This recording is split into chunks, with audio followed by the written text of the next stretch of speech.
Hello, my name's Fliss Bennee and I co-chair the Technical Advisory Group, which is the emergency scientific and technical advisory group for the Welsh Government for COVID-19.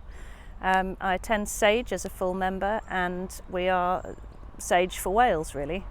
The Technical Advisory Group advises the Chief Medical Officer and also the First Minister and the wider Cabinet with the latest evidence that's been considered and interpreted with consensus in Wales and often across the whole of the UK.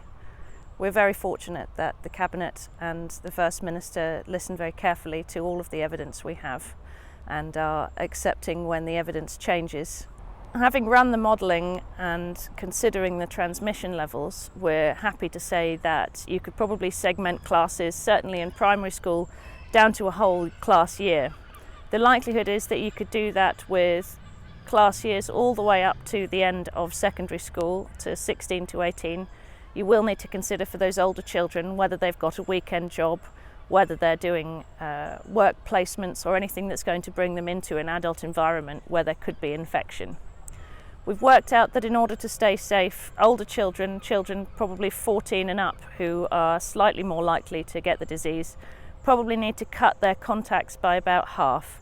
So for an average person who has maybe 20 very close contacts, they might need to bring that down to 10. 10 contacts per person that can come close will probably be enough to keep children safe.